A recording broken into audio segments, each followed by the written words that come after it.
Hey guys, welcome to the Apollo Magic YouTube channel. If you haven't been here before, then welcome. So today we're just going to be learning a very simple cut called the Charlier one-handed cut. And then I'm going to teach you a variation that you can actually do with two hands just to make yourself look a little fancier.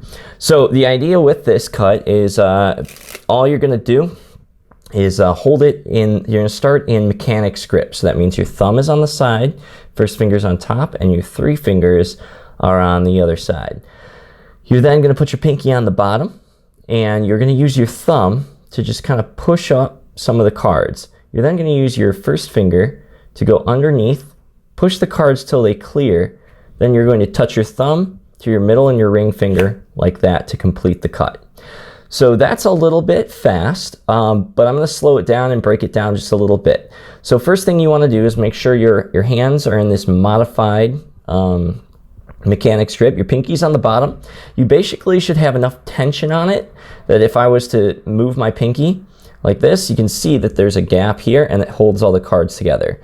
You don't want to be gripping this with a death grip, because you're just not going to be able to do the cut. Your hand's going to be all cranked up. But just enough to where it's a very light touch, but it's enough. It's not so loose that the cards are falling. The movements really aren't that hard. What it is mostly getting the orientation of your hand correct and just practicing getting a feel, because the cards actually are pretty loose for this cut.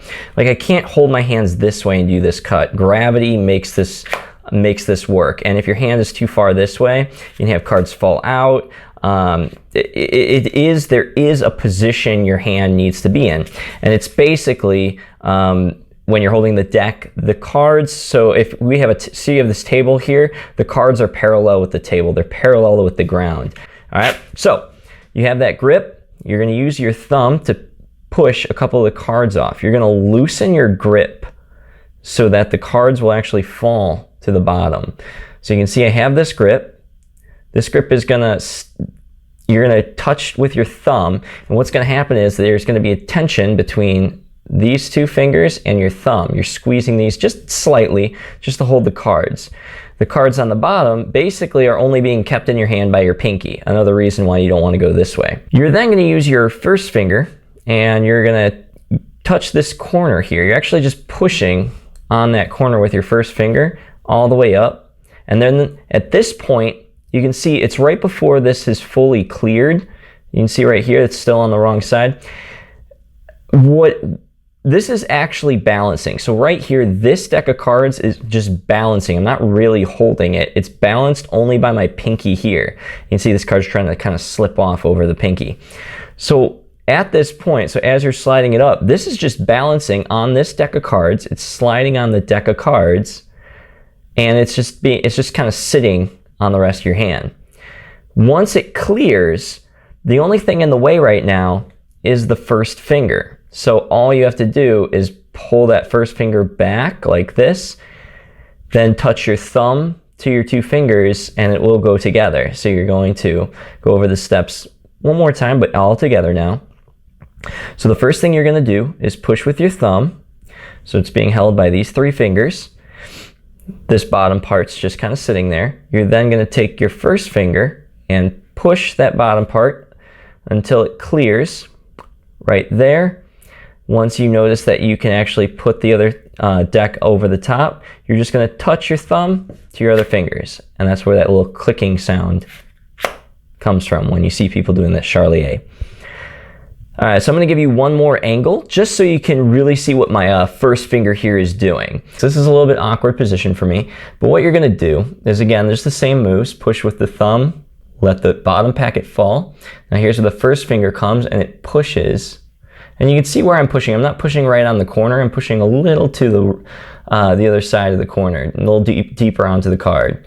I then push all the way up, and you can see as soon as it clears, I take away my first finger, and it all clips together. Now, in order to do that really large cut, this is pretty simple. It's similar if you already know how to do a riffle shuffle. This will be pretty easy once you know the Charlier.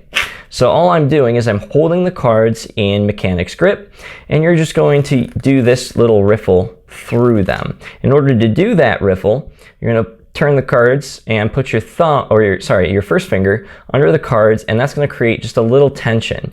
You're going to squeeze with your thumb just a little bit as you have that tension, and those cards will kind of come off like a book. Hold the deck in that same starting position. You're going to take your thumb and you're going to riffle off. You're then just going to take your other thumb and you're going to pull the cards onto your middle and your index. So they're going to go like there. So I'm doing this kind of slow, but you actually do this kind of fast. You're then going to lift your left hand and push the cards into your right hand like this. So I'll do that one more time. You're going to riffle down the side till you get to the center. Take your thumb, pull the cards you've riffled right here, lift your other hand so they go all the way in. Now, all you're simply going to do is the Charlier with both hands. And this is actually far easier because you have smaller decks. You are going to take your thumb and put it on the top, let the cards fall, take your first fingers, push till they clear, and come all the way over by touching your thumb to your ring and middle finger. To put it back on, you're just reversing the actions. You're going to let this fall onto these fingers. So you're just going to tip your right hand into your left onto those fingers, and then you're going to lift up your right hand and it'll fall right together. Couple common mistakes and problems that you'll have with the Charlier is one you'll get is when you first start using that first finger, your first finger will hit the bottom card and it will cause it to kind of bevel like this. When you start getting really used to the Charlier, that will never happen because you'll be able to do it so fast. It just won't matter. Your first finger just won't have time to hit that bottom card. You also can bevel the cards so they're beveled. If they're perfectly straight and new, it is easier to catch that. If they're beveled, they're kind of beveled with the contour of my finger. So you'll see that it just won't stick like that. When you do end up getting it stuck, so I'll kind of do it so you can see I'm kind of stuck here. What I'll do is I'll use my first finger, go backwards to pull that card back in, and then just kind of wiggle around until that card comes all the way through. If you run into this problem, don't like stop the cut. So don't get there and see that it's starting to do that and then just go and try again. Instead, try to work your way through it. It'll work better for your practices if you're able to work through those problems. All right, guys, if that helped you out in learning, I hope you subscribe and give me a thumbs up. My name's Brian, and I throw out stuff all the time, usually magic related, but this is a pretty simple tutorial video. So have fun with the Charlier cut.